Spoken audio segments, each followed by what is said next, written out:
Welcome to Women in the Music Industry, the podcast that shines a spotlight on the remarkable women who are breaking barriers and making their mark in an industry that has long been dominated by men. I'm your host, Rob Wells, and I'm thrilled to have you join us on this empowering journey.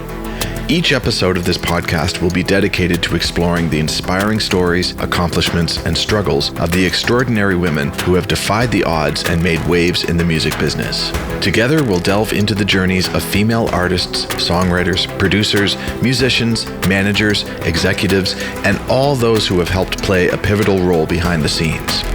We'll uncover the stories that deserve to be heard, as well as celebrate the triumphs, challenges, and unique perspectives that women bring to the music industry. Whether you're a fan of music, an aspiring artist, or simply curious about the inner workings of the music business, this podcast will offer a valuable perspective. Together, we'll celebrate the power of music and the strength of these inspiring women. So join us as we amplify their voices and together pave the way for a future where women in the music business are no longer the exception, but the rule.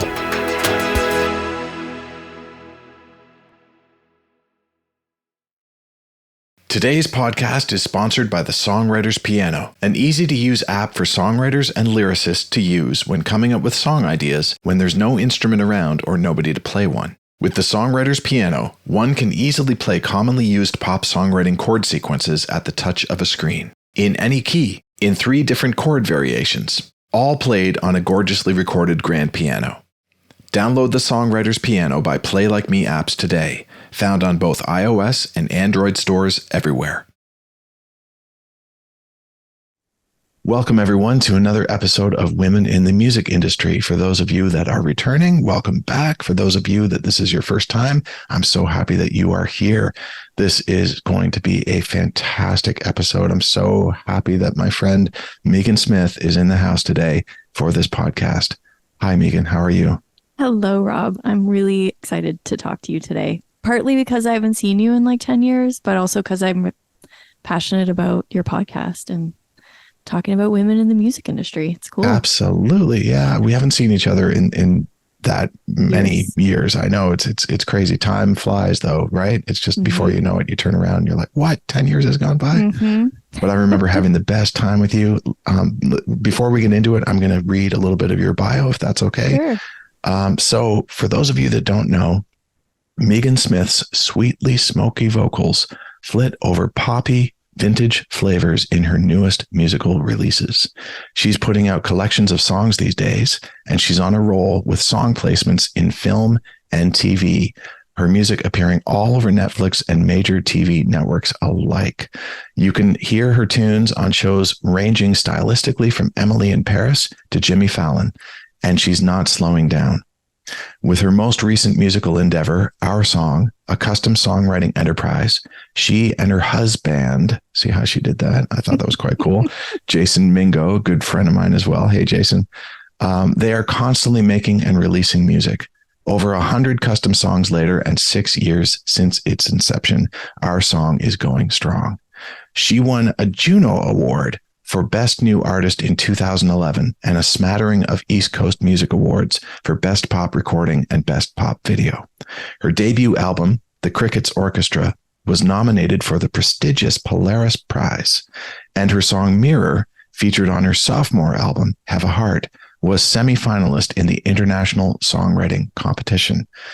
If that isn't enough, there's more. Her talents don't end there at all.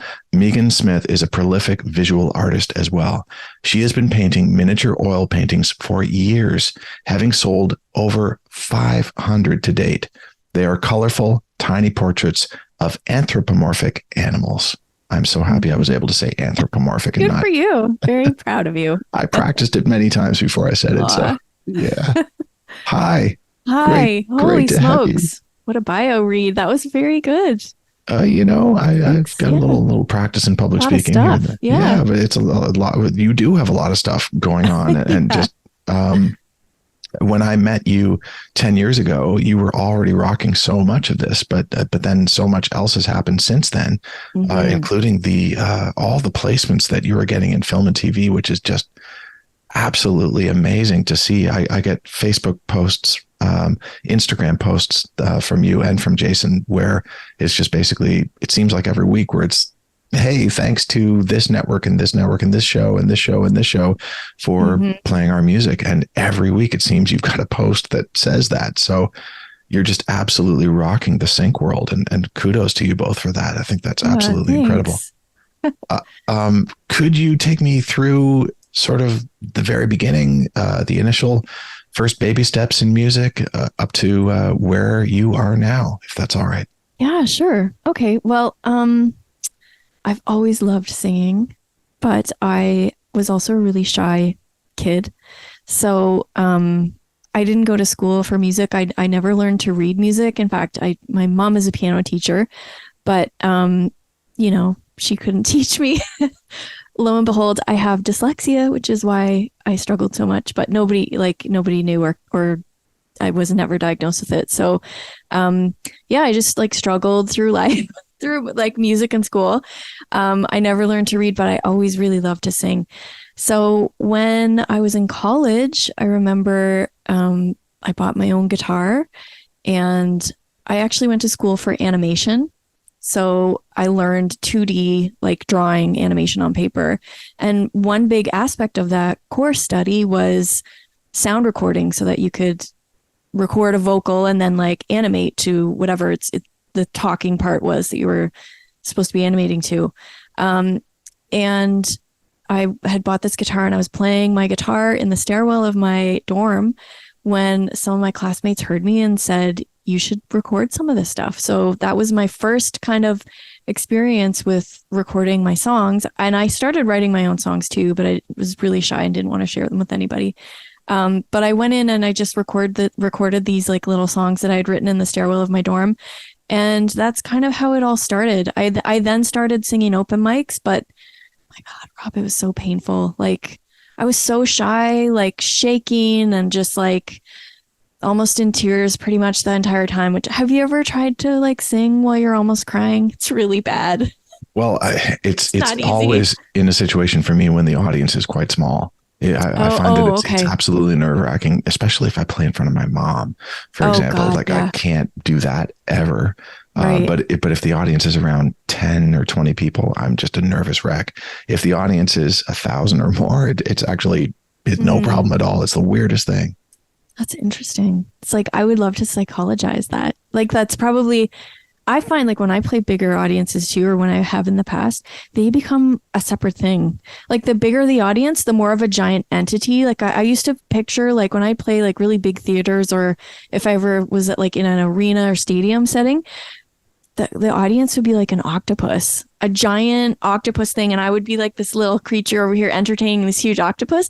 But you're right. When it's less people, you can see that they're people, and you're like, oh God, they're watching me and like thinking thoughts about me and stuff. So That's right. That's right. To me, it almost becomes like, do you remember as kids, we'd have this huge, almost like parachute. All the kids would be around in a big circle, and it's this big moving parachute. And to me, I've always seen the audience, when it gets to be a huge audience like that, as this big moving parachute with all these different colors that just, you can't really tell what it is or anything. And everything just goes into darkness after the first couple of rows anyways. But you know it's there. That's totally it. That's the same feeling. Oh gosh, I'm glad I'm like not the only person who feels that way. But yeah, so I had super bad stage fright. So I just never did anything with the recordings or with my music. I just like practiced by myself and enjoyed making music on my own. And then I got a job as an animator in Halifax, Nova Scotia, which is the eastern part of Canada. And best part of Canada. I mean, I agree, because I stayed and I'm still here. But I moved here, and something happened when I moved here where something just sort of shifted in me. I didn't know anybody. I was like just in a brand new town, and I kind of felt like if I was ever going to do it, why not now? Like, why? I don't know anybody. I have nothing to lose. If these people like totally hate what I'm putting out there, then I'll just move back to Ontario. Like if it's really super bad. So I started to play open mics in in Nova Scotia, in Halifax. And I was so bad again, like just the worst stage fright. But you know what? Like I remember in particular down at the Khyber, which is this like very, very quintessentially Halifax venue, playing the open mic and just knowing I was sucking super hard, and then finishing my song and people clapped and encouraged. Like, I could see in their eyes that they weren't like impressed necessarily, but they were just like, you did it. You know, they were happy for me. And I was like, okay, this is my town. These are my people. I'm going to keep doing this until it doesn't affect me the way it's affecting me, because it really pissed me off that I couldn't sing in front of people the way I sing by myself. Because I felt like when I sang by myself, I was okay with, like, I'm not bad, you know, and then I'd get in front of people and that was really bad. So I kept playing open mics, and eventually I decided to record my own album. I got to the point where I was like, okay, you know, I could keep doing animation for my career for the rest of my life. And it would be fine. Like, it's, you know, it's getting a little boring because I was just constantly drawing other people's ideas, but I could see myself doing it and just kind of like settling for a decent life. Or I could take a giant risk, spend like all of our savings and make my own record. And, you know, if I did that, I figured I could die knowing I had tried, because that's what I was assuming was going to happen. I was going to make this record, and I was going to try, and I was going to put it out there, and it would go nowhere, but at least I had done it, right? So I just gave myself carte blanche. I was like, anything I want to make, any song I want to write is what I'm doing. So that's what I did. I came to Toronto and I recorded my first album called The Crickets Orchestra. And then things got pretty crazy from there. Yeah. How old were you at this point? I was not young. I think I was 26 or 27. Yeah, okay. I was not like a super young, like teens, you know, how you hear the stories about I was only 14 when I got signed or whatever. No, I was in my late 20s. And I think that's important to hear. I'm actually really proud of that. Yeah. Yeah. I'm really super proud of that. I'm as a female musician who's currently still working in the industry, I am anti-aging. I think the older we get, the better we get at certain things, and you don't have to stop just because you're a certain age. I tell everybody, I don't know anybody that listens to a song and is blown away by it and then says, "Oh, wait a second, how old is the songwriter?" Yeah, that's right. Nobody says that. No, and nor should they. So anyway, so I took my album that I had recorded myself, and I was really super proud of it. And as soon as I got the masters back, it just so happened that same weekend was the Halifax Film Festival. So I took my like hand burned like CDs, because back then we had CDs, and I made them all on my computer, and then I like wrote in Sharpie Meaghan Smith, The Crickets Orchestra, and I passed those out to people who had come from, like, most people had come from LA, but film and music TV supervisors from all over the place who were at the film festival meeting with musicians. And so I got in and I passed this album out, and I was like, all right, well, I guess that's it. And then my phone started ringing, and I started hearing from all these people saying, like, what are you doing with this album? Like, what are your plans? Have you signed with anybody? Who's your manager? And at this point, I did not have a manager. Like, I had tried to get a manager, but nobody around here could work with me. And so I was like, I didn't know what was happening. It was crazy to be getting phone calls from like Rick Rubin and like the head of Warner and like who else? Coldplay's manager, like really famous, really, really big people. And I'm going like, how did you get my phone number? Wow. I don't know. Yeah, it was crazy. Did you have your phone number on the CDs, or was it literally? No, I didn't. So you just literally had your name, the name of the album, and that's the only information that they received on there. Yeah. Wow. Yep. So I probably gave somebody my email address, but I didn't have the foresight. Like, I wasn't thinking this, right? So I know I didn't put. So note to everyone out there: put your information on stuff that you're passing out. Totally. But anyway, it worked out anyway. So. So we ended up like, this is like a whirlwind, crazy. I fly to LA, I play showcases, I meet with a bunch of like label executives, and I ended up signing with Sire Records, which is a division of Warner. Mm-hmm. And Seymour Stein was like my guy for a long time. He was a very big fan, and super adorable and supportive of me. And like, he was so old too. He just Like passed away I last know year, he was it? did. Yeah, Yeah. he did. Yeah. He'd come to my show. Like if I was in New York, he'd come and be like, I just remember him always having two people with him, like one person on either side, and it'd be like 10:30, and I'd be like, "Good night, Seymour. Thanks for coming." He was a real sweetheart. Oh, that's Yeah, awesome. yeah. That's great. Okay, so you had all this attention happening. So you got Things are signed to going Seymour, well. and Yeah, things are and going then well. did you start working on another album right away, or was it? No, Did they no. take that album and start to promote that? Or Yep. tell me what happened next. They took that album and I toured it and toured and toured. And Jason, who is my husband, he was working as a computer programmer when I spent all of our savings on an album. He quit his job as a computer programmer and I hired him as my guitar player, which was the best day of both of our lives. Can I hear about how you two met? Just as a little side note, because Yes. he's very gifted musically. Holy smokes, Yes. he's and a lovely person as well. I'd love to know. Did you connect through music? Is that how you met? No, Rob, we met on the same bus. We took the same city bus to work when I was working at the animation studio. No way. We were both in the same bus every day. Yeah. And one day I saw him walk on the bus with a guitar. And little did I know he was going to a friend's wedding after work and he was going to like play at his friend's wedding. But I saw him I like noticed him on the bus because he's super adorable. And then I saw him with a guitar and I was like, oh snap, I got to talk to that guy now. So, I went up to him like a few months later, and this is another story. I feel like my life is a little bit of a fairy tale when I tell these stories, but like, yeah. So we checked each other out on the bus for like 3 months, and then this one day I was like, that's it. I'm just gonna talk to him because this is crazy. It's going on forever that we're just looking at each other and not saying anything. So that day when we got off the bus, I said to him, hey, I noticed you had a guitar the other day. I play music too. Maybe we should do an open mic night sometime. And the week, like, so that was on probably like a Wednesday or Thursday. Friday was his last day of work. And so he moved to a different job over in Dartmouth, which would have meant he drove to work and I never would have seen him again had I not talked to him on the bus that day. Like that was your last chance to. That was yeah.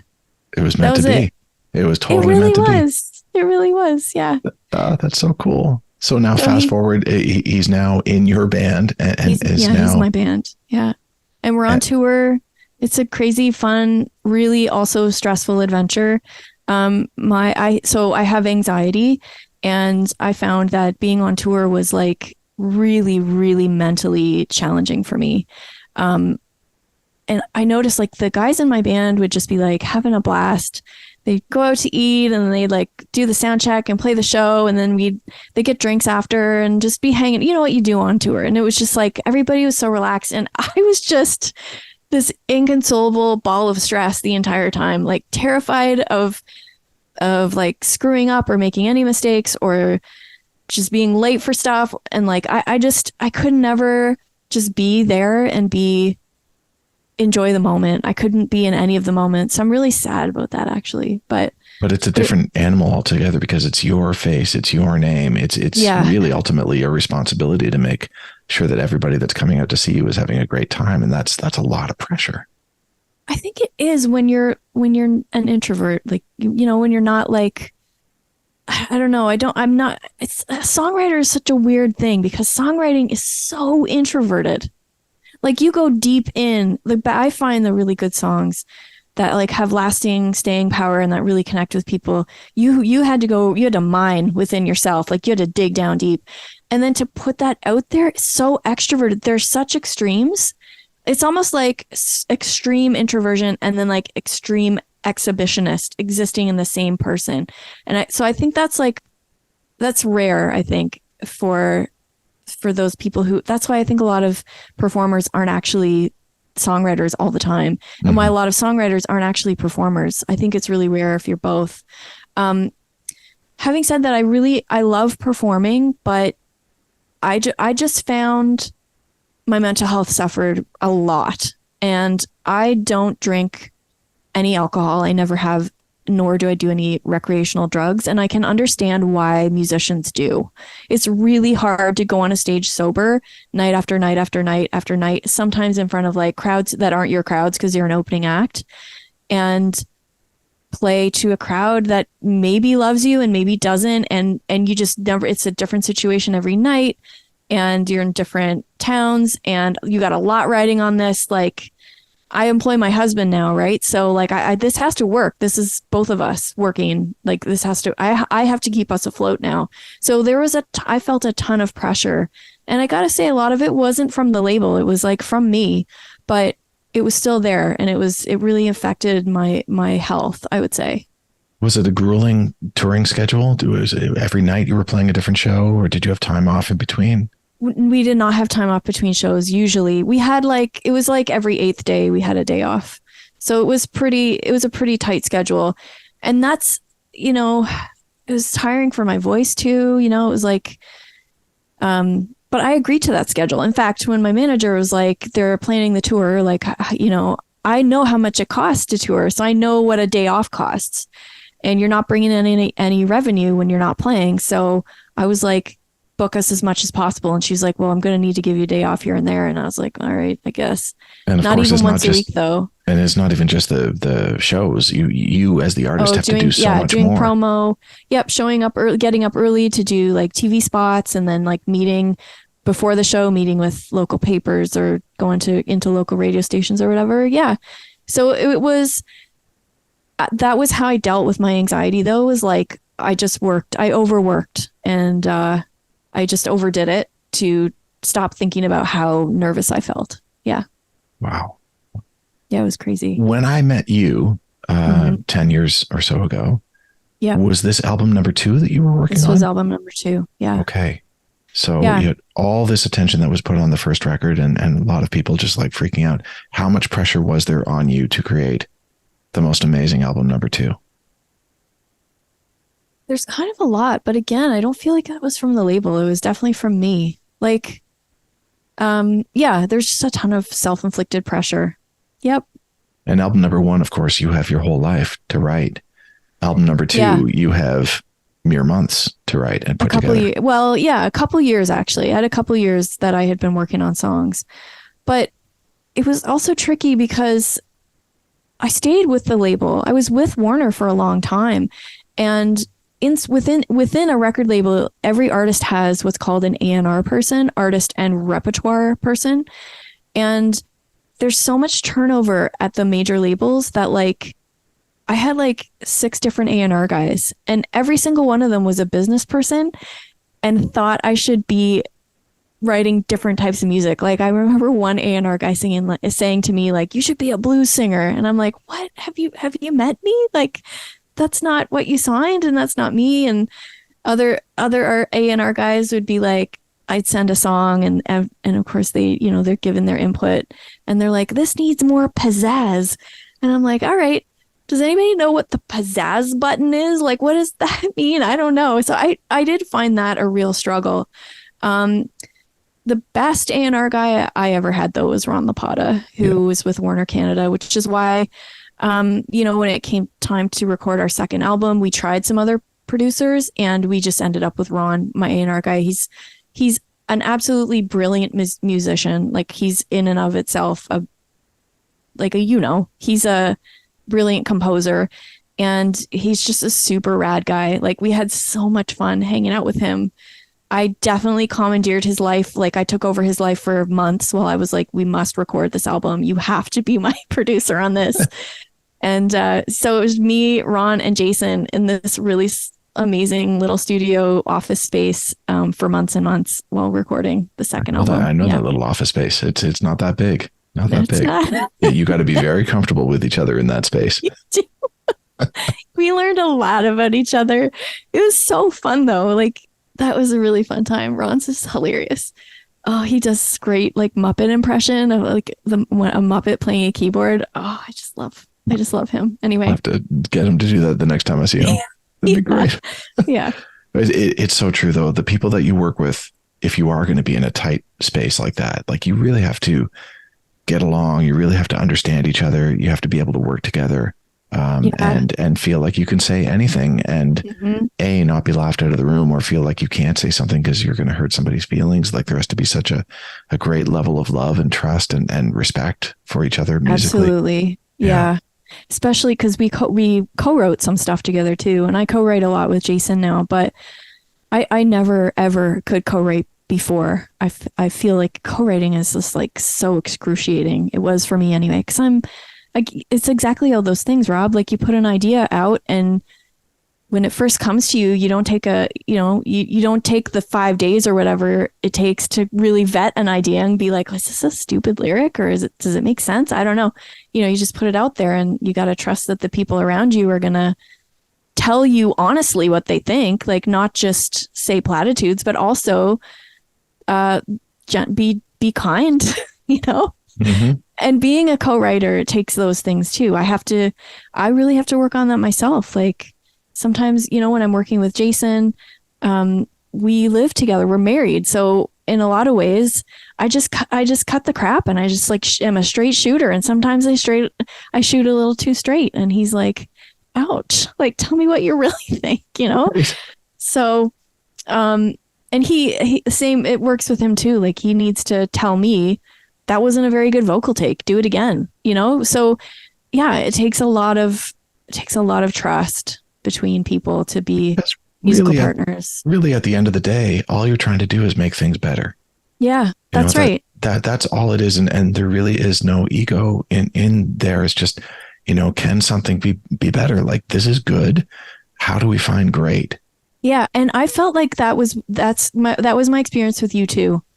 Like, I felt like you were really kind. And I think part of me was like, he's so kind. Is he really being honest with me? And I think through working together though, I was like, no, he is being honest, because you had that approach. You were like, this is good. We could make it better.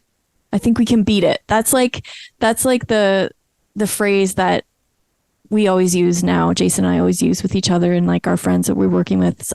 That's great. I think we can beat it. Yeah.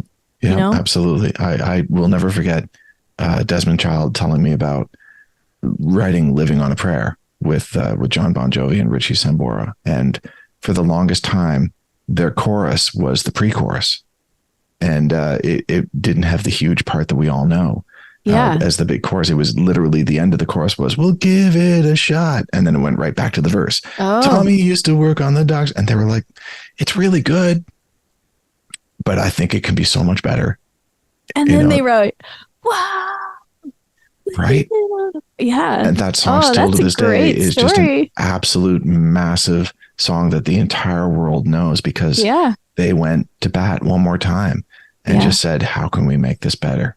Yeah. It's good, but good is the greatest enemy of great. It's just true. That's true. But I have thoughts about that as well. I do have some thoughts about that. Let's hear it. Right now? Sure.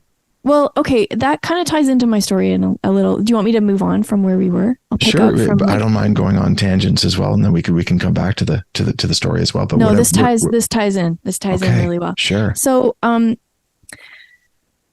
after we recorded "Have a Heart," and then we did the album, the label set up this really great promo tour for it, and we were on tour, and I started to feel really sick, and by the end of the tour, I had to be hospitalized. We were in Toronto. Yeah, we played at the Rivoli, and we played a press show at the Rivoli, and I basically like ran off stage just really, really sick. And I could not stop being sick that night.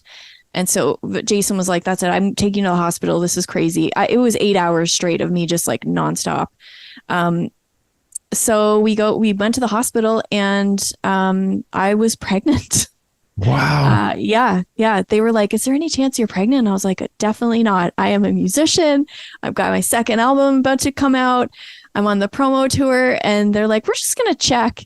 And there was just a little tiny fetus in there kicking back while I'm like chucking my cookies nonstop.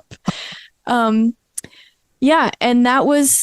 that was like a huge, massive turning point for both Jason and I. Yeah, I bet. There is no other event in a person's life like that just, there is a real dividing line between not having a child and then having a child and having to be responsible. And how does your whole entire life change? And where do you put your priorities, going forward? Yeah. Yeah. Well, I thought, okay, people do this all the time. People have kids. I'm just going to have this kid and then I'm going to put it in a car seat and it's going to come on tour with us. And it's going to be a little baby musician. It's going to be a lot of fun. And that's not how it went at all. Spoiler alert, Rob, that's not how it happened. Okay. So I had what's called hyperemesis pregnancy, hyperemesis gravidium, which is the same thing as, if anybody out there has seen Amy Schumer's documentary on it, we had the same thing. So it's essentially constant, nonstop nausea and vomiting for the entirety of your pregnancy. No, not just one trimester. Like you had it for the entire. No. Oh, for 9. It's actually 10 months. They don't tell you that it's 10 months, but it is. I counted. It was 10 months. Yeah. 10 months of vomiting. So we had to cancel everything. I'm not at liberty to say who I was going to be opening for, but it would have changed my life. It would have changed our career trajectory. I had a huge opening slot and had to cancel that tour and just canceled everything. And the label, who again was very supportive, this isn't like a big bad label story. They said to me, okay, like we can see that you can't be on stage. But after you have this baby, we have to tour your album. Because at that point, my album was going to be 10 months old, right? So they're like, you got to get back out there. And I'm like, yes, absolutely, I will. Book all the things. But then my delivery was like worse than my pregnancy. So I'm going to spare everyone the gory details, but my hips were broken and I had to use a walker and I had to have like weekly checkups with my doctor for the following 9 months. So hips were broken. My hips were broken. I did not know that could happen. This is the first time hearing about this as well. That's not even the worst of it, Rob. I'm leaving out the worst part, but I had 4th degree tears. I'm not going to tell you more than that, but it was so bad. Like nobody, like doctors and nurses were like, we've never seen this before. And I'm like, I bet. Glad I could be the first. I don't know. So at that point, I had a literal walker, like an elderly person has. And I remember talking to Ron and the people at Warner and them saying like, what about the tour? And me saying, I cannot tour. Like if you can imagine how you feel after a week of the flu, how tired you are. Yeah. That was me, but times it by 10 months of feeling sick. It's basically like I had the flu for that long. I remember having the norovirus for 48 hours and it took like 12 days to get over that. Just all the muscles of the torso just being in absolute agony. Yeah. Wow. And so then it was to like top that it off, when I gave birth. That's how tired I was at giving. So this is the shit that women deal with. And we just deal with it. Like the label, they were really understanding and supportive until they couldn't be. And then they were out. And I understand. But that's the reality that a lot of people who have health issues, women especially, who have pregnancy related or whatever, just female related health issues, that's what we deal with. So everyone in my life disappeared. So as soon as I said, I cannot tour, I couldn't imagine like not only just like the physical energy, but the mental energy I would have had to drag my broken body across the country with a baby, like trying to nurse. Can you imagine like bringing your merch and your gear and a baby on flights? No. And tour buses and like, oh my Lord, I couldn't do it. I just couldn't do it. And something else in me was like activated, which was this, I can't describe it, but it was this crazy like primal love that I felt for this child that I would never leave him. I would like, nothing would make me leave him. I wouldn't go on tour without him is what I felt. I know a lot of musicians do, and I have absolutely zero judgment for any woman who chooses to do what works for her. But in my case, leaving my child at home while I went away for like 6 to 8 weeks was not something I could handle. It really goes against the laws of nature, really, doesn't it? Well, you know what? It doesn't have to. There can be a caretaker there. And so that's why I'm like, not all women. this doesn't apply to all women. Like women should be able to do what they want to do. And it isn't going against the laws of nature if that's what works for you. Exactly. But for me, I couldn't do it. That's what I meant for you. Yeah. It felt like going against the absolute laws of nature. Did. Yeah. It felt like going against what my most inner core part was saying, like, you cannot leave this child for any amount of time. Yeah. So here we are.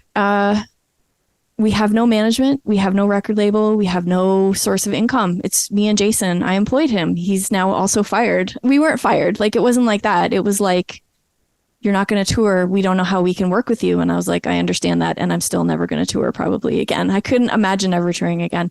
And they were like, okay, like this means we're going to sort of separate. And I was like, okay, I get it. So it was very amicable and heartbreaking. Like, I think hopefully for both of us, like Warner and me.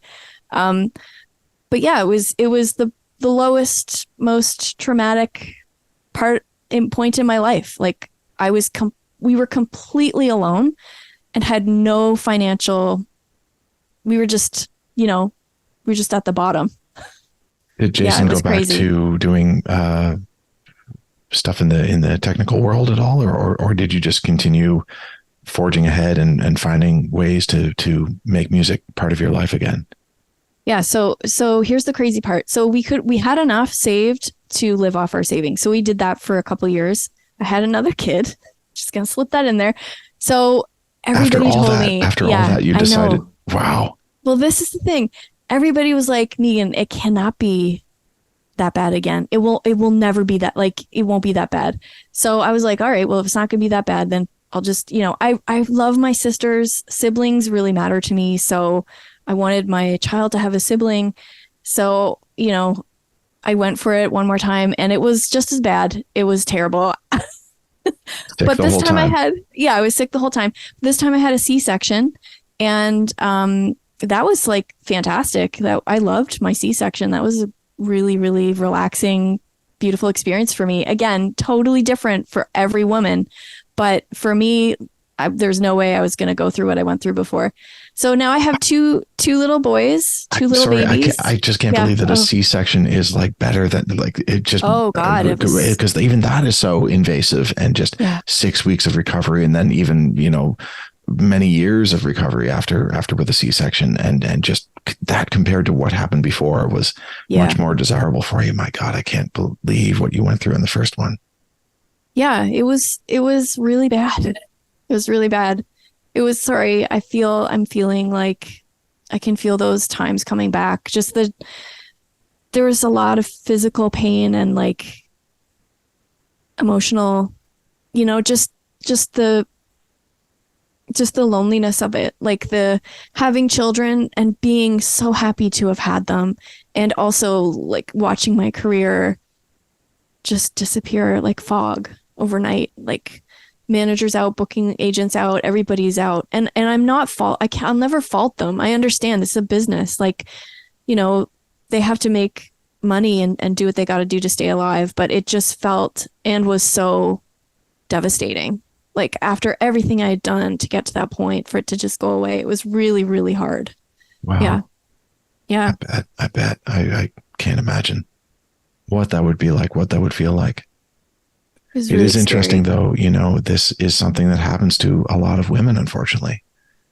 Yeah. And if it's not that, it's something else. Like women deal with so much stuff and it's invisible to a lot of other people, even to each other. Sometimes we don't tell each other what's really going on. And, I've especially in an industry like the music industry where you're supposed to be living the dream, right? Like nobody wants to hear about how hard it is or like what you're going through. They just want to know that they just want to like see that you're living this dream and that you're grateful to be there. And I'm not saying I wasn't, but there were times when it's really, really hard too, right? Especially as a woman dealing with motherhood and childbirth and just women's issues. Like it's really hard. Yeah. Absolutely. There's so much that as men that just don't have to go through any of a lot of that stuff. I mean, there's different things for sure that everybody goes through, but just absolutely. Yeah. Wow. I mean, I look at your career as I didn't even know any of that part, but I just look at your career as just an absolutely beautiful thing, but without knowing all the things that went in behind and your whole complete story. That's such it's a beautiful moment. At the same time, you're having beautiful children. Yeah, I was so happy to be their mom. But what a career change at that moment as well. And just, it's a lot to handle all at once. Yeah. Yeah. It was devastating. Yeah. It was crazy. And I was so happy.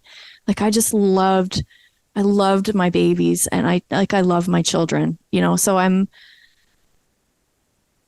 both in love and also like heartbroken at the same time. So I remember the night where I'm sitting, I'm holding my new 3-month-old. I got like a 2-year-old upstairs in bed, and Jason and I are on the couch. I'm nursing my little baby, and I'm like, what are we going to do? Like, we need jobs. And he's like, yeah, I don't know. Should I go back to computer programming, or you going to go back to animation? And I was just thinking, like, I can't do that. No, I don't want to do that.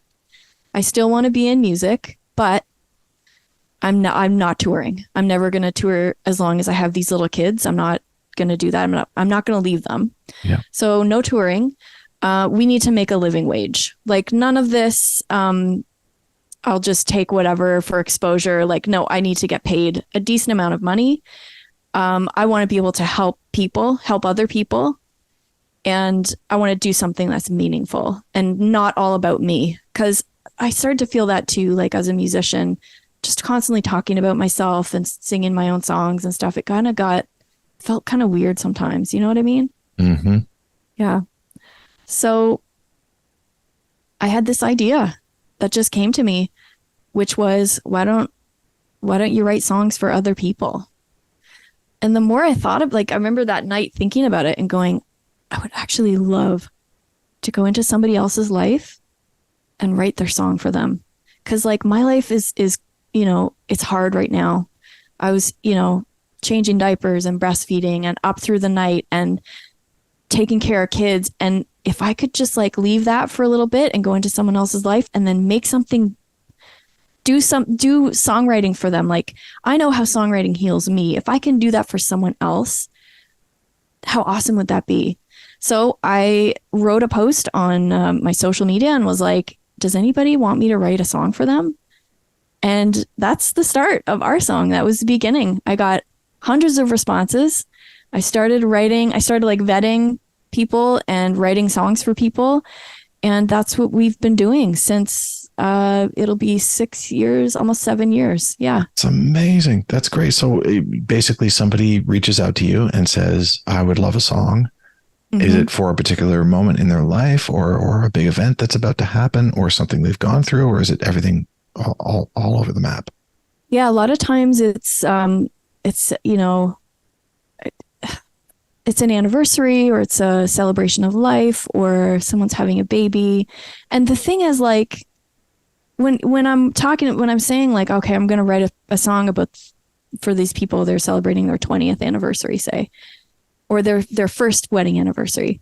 That's not what the song's about. It's not about an anniversary. It's their personal love story. It's their personal love song. So there are details in our song that are about that specific couple or that specific person that is so personal to them. As a songwriter, you put stuff in there all the time that nobody knows is in there. Totally. And so, yeah. And so I'm doing that for other people now. And it's incredible. That's so cool. And you've done hundreds over the last 6 years. That's just incredible. Yeah. So the business part of this model is really, it's also really fantastic. So I write songs for people and they are commissioning these custom songs. And so then I retain the royalties to the songs, and I make sure I'm 100% upfront with my clients. And I'm like, with the people who inspire my songs, I call them my inspirers. It's kind of hard to say, but I'm like, just so you know, I'm retaining the publishing rights. So that means I can sell this to a publisher and it could turn up on a TV show or something.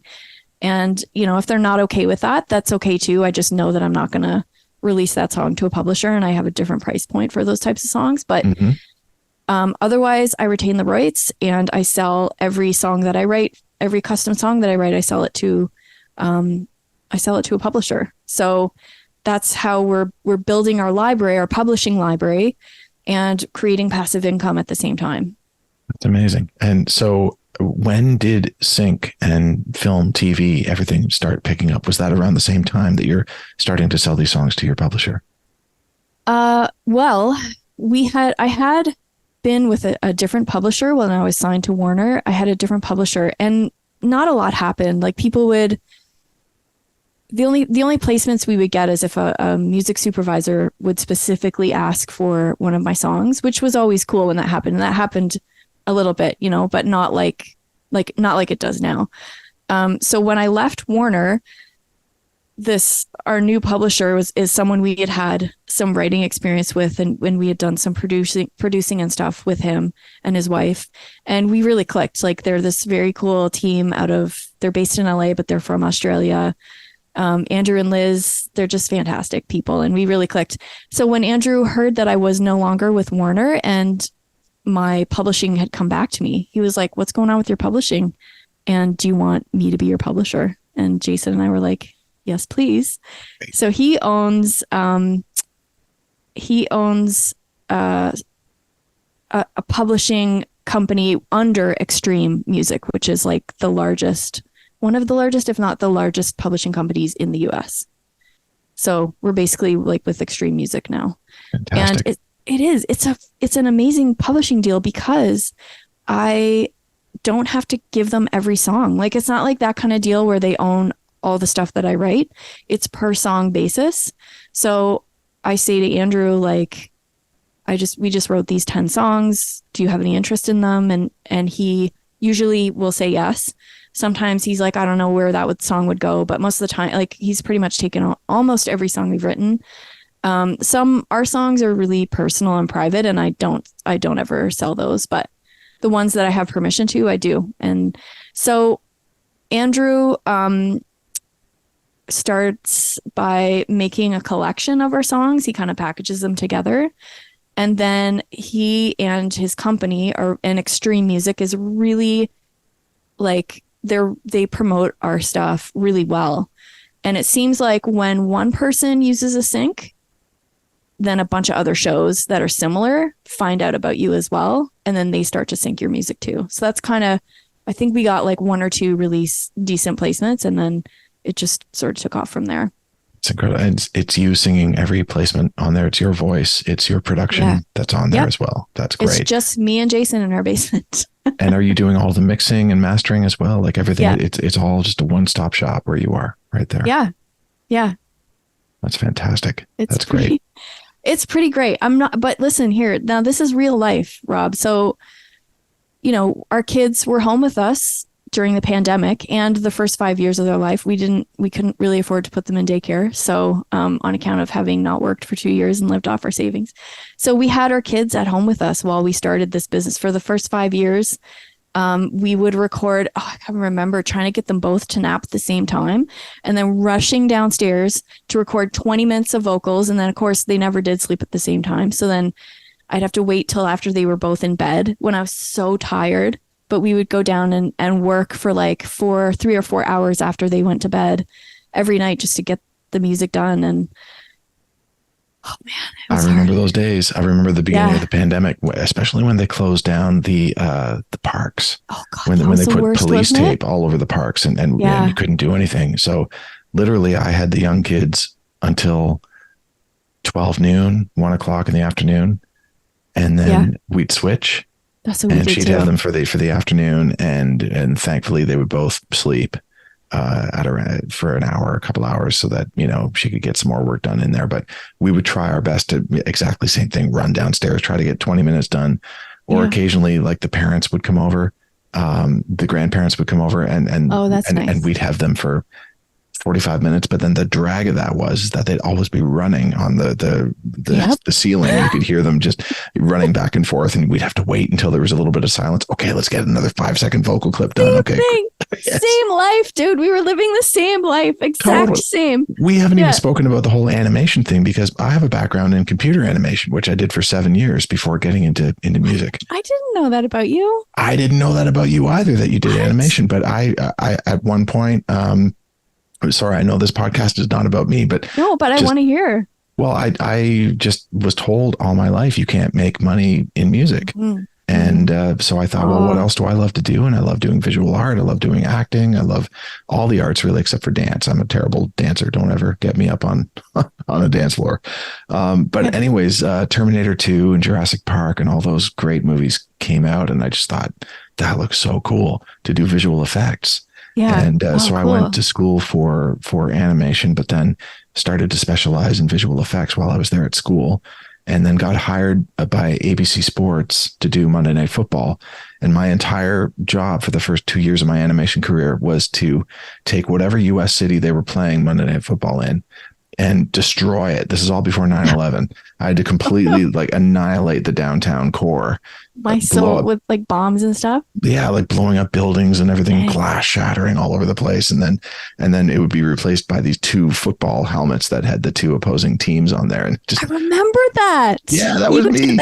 Yeah, totally. It was amazing. Yeah. That's so cool. That was fun. That was my first initial thing, and then I just went hardcore for the next 5 years doing more visual effects of things that you'd never realize when you're watching on film and TV that it's an effect. But I was just responsible for making tornadoes and explosions and tsunamis and just total destructive elements that were going on but the whole time wanting to do music and going home every night, every weekend and just working on music like crazy. And then finally, same thing as you, took a chance and jumped ship from animation and went into music at a time when I had a song that went on radio in Canada, and thought, okay, well, if I've made that happen, maybe I can make it happen again. And I was able to thankfully make it happen again and again a few more times. And I still do art. I still do animation on the side, but it's music all the way. Music's the big love for sure. Music's your big, okay. Wow, that's so cool. I didn't know parallel lives, right? Yeah. That's absolutely. So crazy. But you did 2D animation. I did more of the 3D side, and I love 2D animation. It's fantastic as well. It's great. Did you do more character animation, or what was your vibe? Yeah, it was character animation that I was doing, and then I moved over into storyboards. So I was storyboarding for a while too. Very cool. Yeah. Very cool. Oh, I love it. I sometimes get a chance to do music videos for the artists that I work with. And so I did one a couple of years ago where I got to completely dive back into the animation world, and I was doing like hardcore compositing and it's just 2 people in the band, but I made it so that there was 12 of them in there, and just like all these cool things that were happening to each of them. And awesome. Yeah. Kind of fun. Anyways, back to you, please. No, that's cool. I forget what we were saying. Oh, well, just we have so many similarities, but just I love the fact that all these shows are discovering you. Yeah. You get a song that's with one show, and then you get 10 other people that are listening to that and then saying, I want a piece of that. I want to have some of that in our show as well. And just your voice is so incredible. Your artistry is so incredible. You and Jason together, it's just amazing. The music that you make is just really pure and honest and really gets to the heart. Now I know you're also putting out your own albums as well still. Can you tell me a little bit about that? Yeah. So, I write a lot of custom songs. I've actually had to pace myself with those because I find they can, sometimes, especially the more heavy ones, they can be really emotionally, just, I need to be careful about how much emotion I spend on other things because, it's different when you have kids. So this was what I was going to say about taking something good and making it better. Since having kids, okay, let me start that over. Before I had kids, I maybe wrote 10 songs every 2 years because I was like that. I was like, this is good, but it could be better. It could be better, and it could be better. Since having kids and having from between the hours of 5 a.m., which is when I would get up, 5 a.m. to 12, to write as many songs as I could, and then recording them, I have come to accept my flaws and things not being perfect, and things, could probably have been better. But I can honestly say I've always done the best that I possibly could with what I have. And I just take what I learn from every song that I write and apply my lesson to the next one. So I'm like, I might not be able to make this one better and better and perfect and better. And maybe someday I'll get to that place where I have the time and resources to really perfect songs again. But while I'm doing this like custom songwriting stuff, which I should say too, that I spend like the most time ever on the custom songs. Like I'm talking about writing for my own self stuff. I spend a ton of time on the custom songs. When it comes to my own stuff, I'm like, I'm just going to write it and get it out there. And hopefully the more I do it, the better I'll get at it. You know what I mean? But you said something that was very important in there. You said you're doing the best that you can right now. With what I have. Yeah. With what you have. And yep. That is amazing. There will always be a better version of yourself in the future. Yeah. Always, no matter what you say, like just there in the future, there is the better version of you always. Even when you finally get up to that better version in 5 years, she's still ahead of me. That's right. Always ahead of you. And so that's the beautiful part about life, is just realizing that and just doing the very best thing that you can right here, right now, and learning from each thing that you're doing so that you do become that better version of yourself eventually. That is always 10 steps ahead of you, always. Yeah, that's right. And it kind of, that really helped with my anxiety too. Like just being able to go like, well, this is the best I can do right now. I'm not going to front or fake about who I am. This is it. It's this. I'm this good. Yeah. I wish I was better, but this is where I'm at, and I'm going to get better if I don't give up. Yep. But here it is. So, take it or leave it. And there's something so freeing about that. Totally. It's also a document of who you are right now. Yeah. And just record that, put it down, get it out there into the world and say, this is who I was right here, right now in this current moment. And sure, the next thing is going to be different. It's going to be better. I'm going to have learned so much more about life, about music, about love, about, all these different things. And it will get better as I go, but just why wait? Why wait to put stuff out? Just get it out and put it out. But just do the best that you can do right now. Yeah. And another part of that is do the best that you can do, put it out, and then have your own back. So I don't know if a lot of your other listeners have this, but I have so many critical voices in my mind that are like, when I hear my songs back, which I don't like to do after they're released, I'm like, it's too late now. I just hear my inner critics just go crazy, right? They're like, you could have done that better, and that was off, and you should have started this on the offbeat or whatever it is. I just recognize that voice is trying to help me improve, but that's not actually how I'm going to improve. And then I dismiss it, and I have my own back. I'm like, nope, that's the song that I put out. I'm proud of it because I did the best I could with what I had at that time. And I'm just moving forward.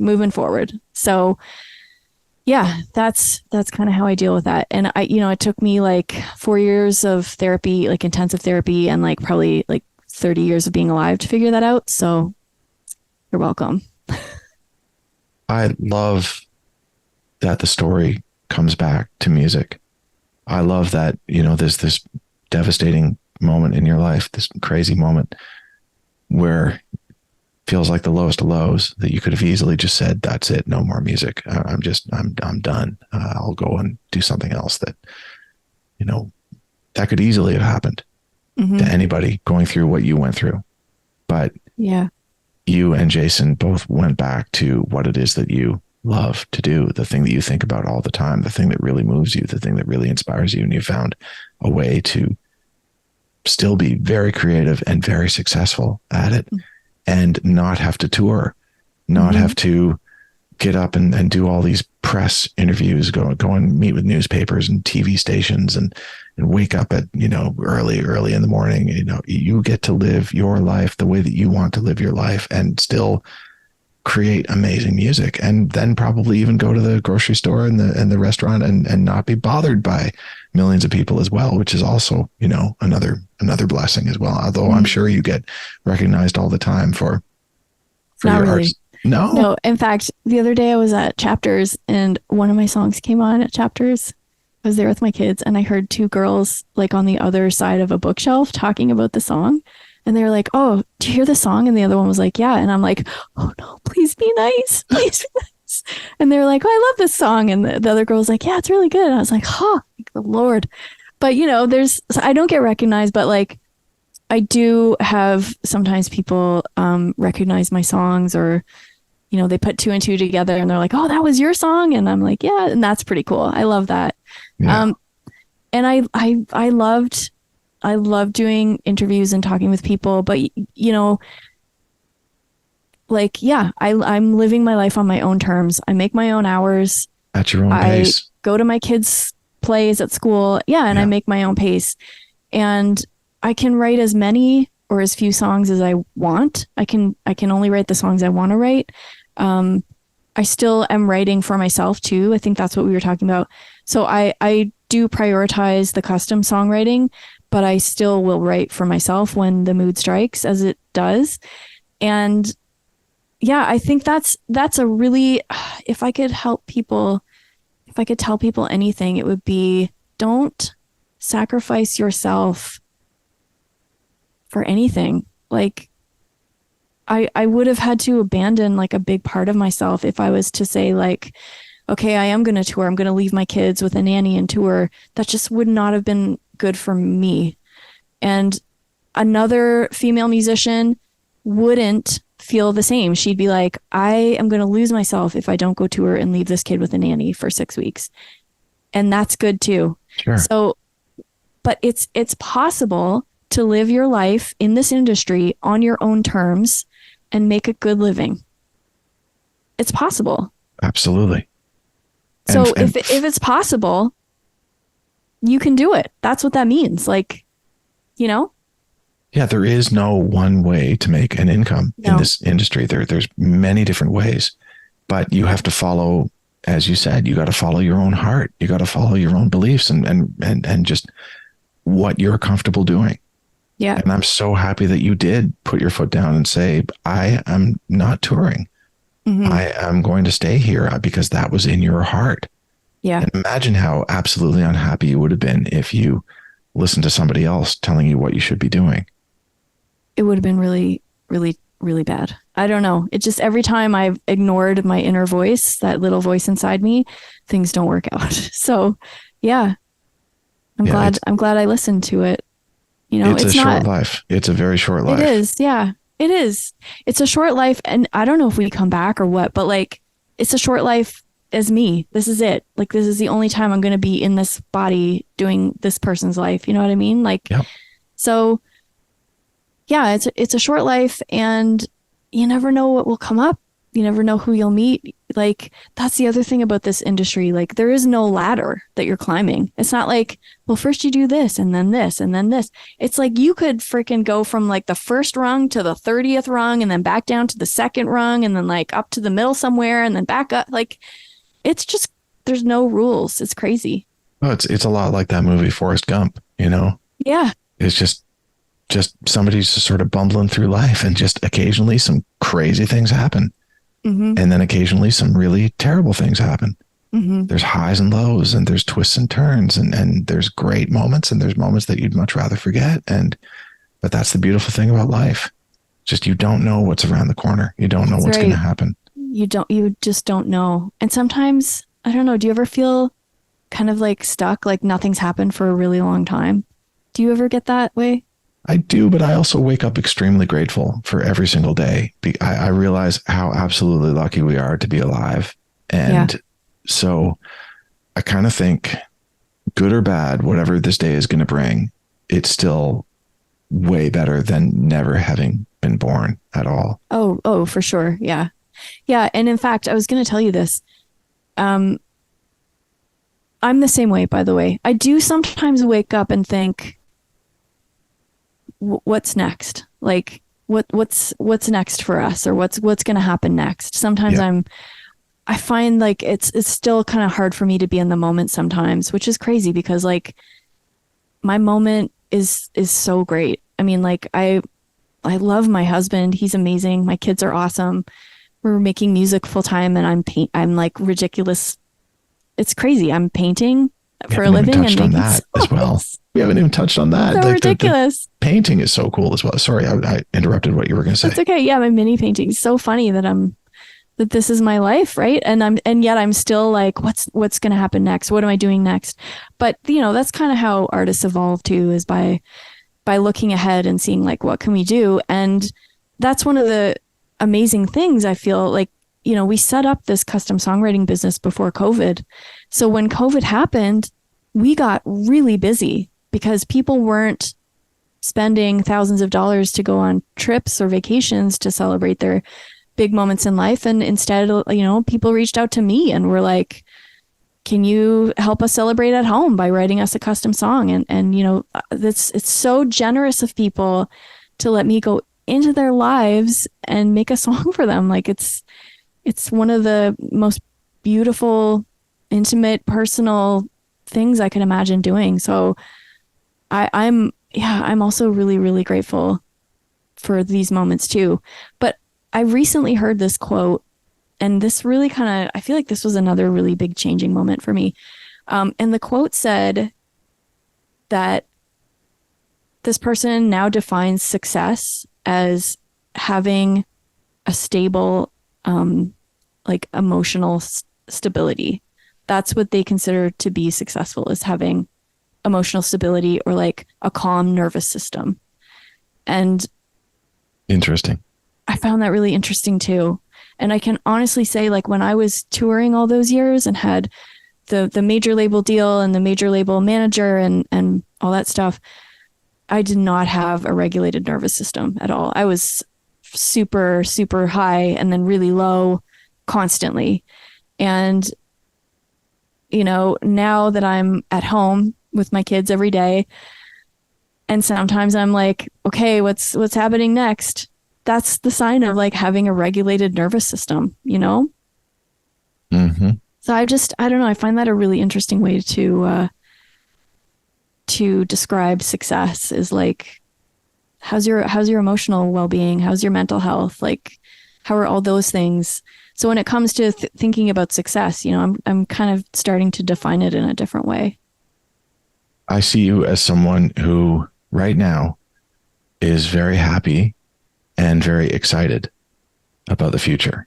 And I think having those two elements be a part of who you are, I think is just an absolute gift. That to me is great, true success, just pure happiness of just like your surroundings, who you have in your life, who loves you, who you love, where you're getting your sources of love from your family, from your friends, from your events, all of that. And then also just being excited about what the future holds, rather than dreading what the future holds. Oh, I'm not dreading. I can't wait to find out. Right. Totally.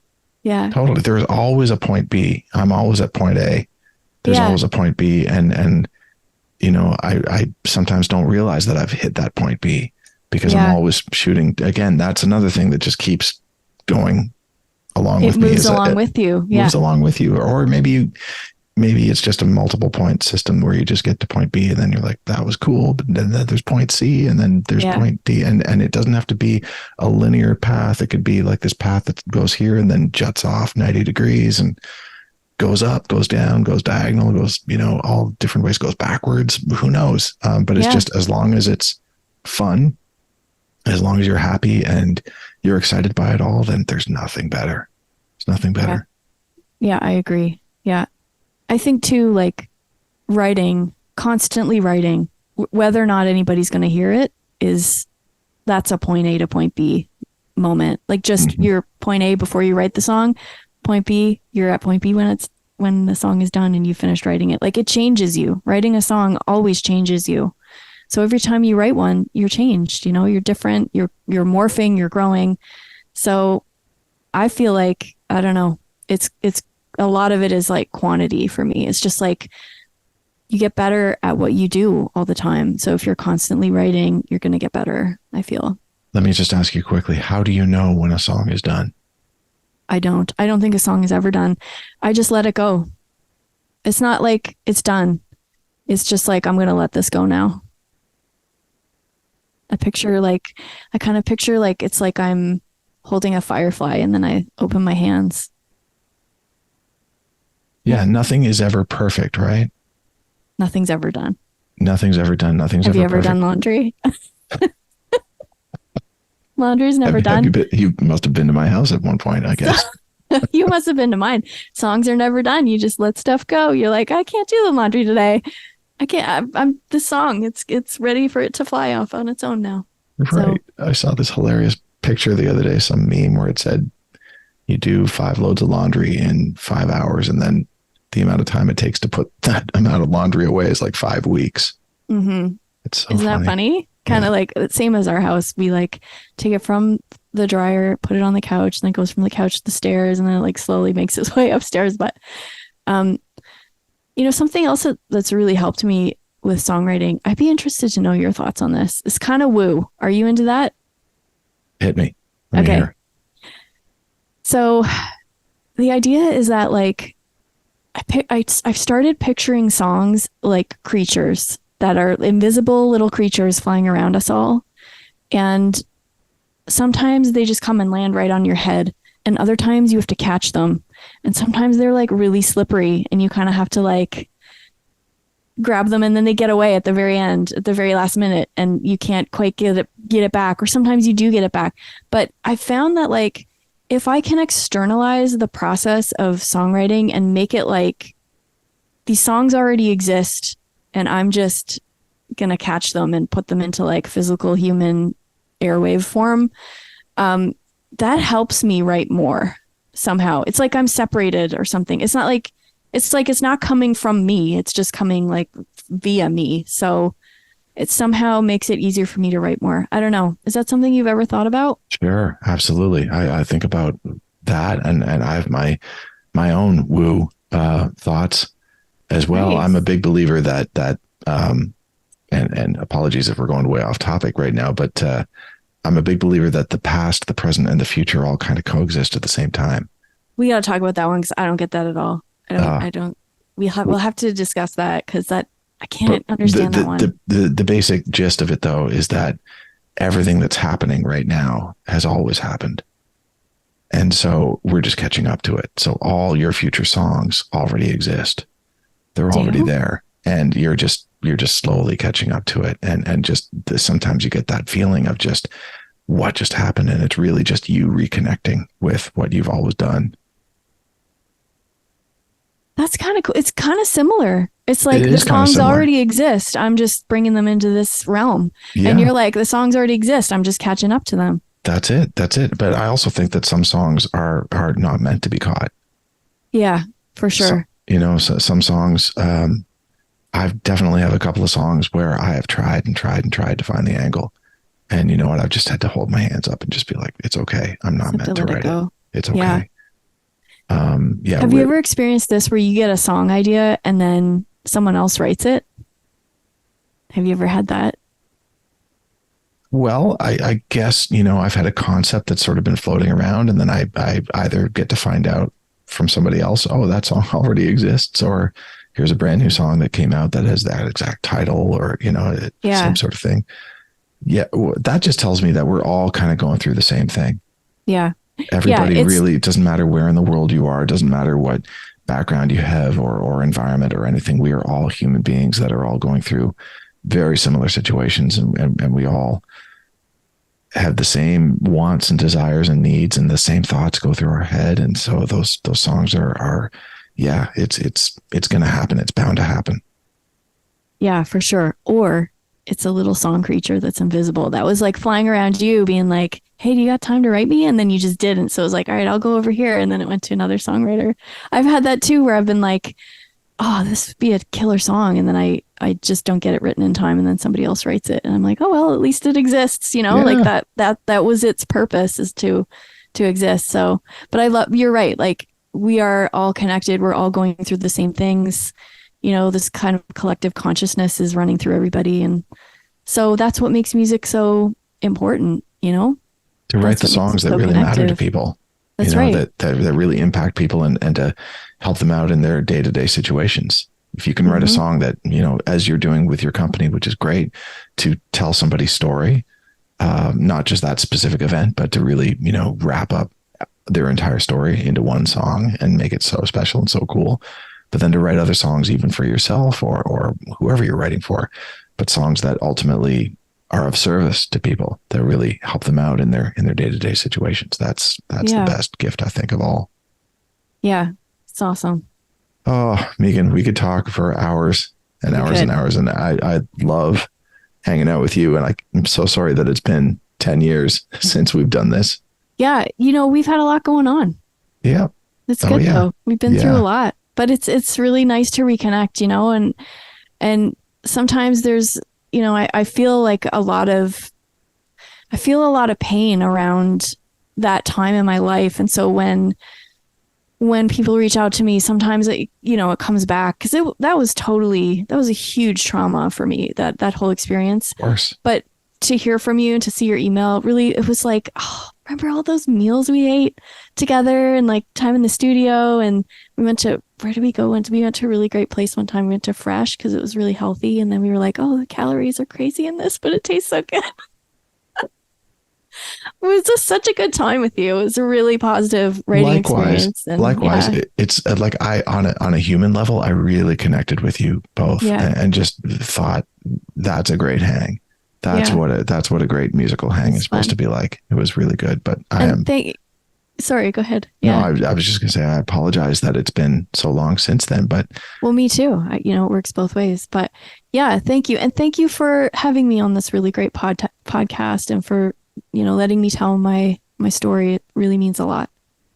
I thank you so much. It really means a lot that you said yes to coming on here and sharing your deeply personal story with us, and just, that really means so much to me. And I hope that your story will help others that are out there as well, that may be going through similar things or will go through certain things. Hopefully not. But just, it's important to hear. It's important to have these conversations. And I can't thank you enough for the time that you've spent. You're giving a lot of generous amounts of time for us here. And it's very much appreciated, Meaghan. Thank you so much, Rob. All right. Well, I think that's a wrap. Thank you, everyone, for listening. And thank you, Meaghan Smith, for being here. Where can people find you? What's the best place? Would it be Instagram, or do you have a website that is best to reach out to? Yeah, I'm on Instagram, the Meaghan Smith, and my name is spelt, just squish every letter you can. It's MEAGHAN Smith. So I'm at the Meaghan Smith at Instagram, and I have a website, meaghansmith.com. Keep in touch. Please keep in touch. It'd be great to chat. And if somebody wants a personal song written by you and Jason, how would they reach out? Is that on your personal website as well? Okay. Yeah, they can go to my website. And, if there's songwriters out there too who are looking for any sort of to have a conversation about songwriting, I'm not a teacher like you are, but I love talking about songwriting. So if there's anybody out there who's interested, I'd love to chat about that too. That's awesome. Awesome. Yeah. Thank you so much. Thank you, From the Rob. bottom of my heart, really appreciate it. Okay. We'll talk to you soon. See ya. Stay tuned for the next episode of Women in the Music Industry, coming soon. Let's embark on this incredible journey together, celebrating the women who are reshaping the music business one note at a time. If you enjoyed hearing this podcast, please take a moment and give it a like, a rating, or a follow. Your support helps immensely. We'll see you next time.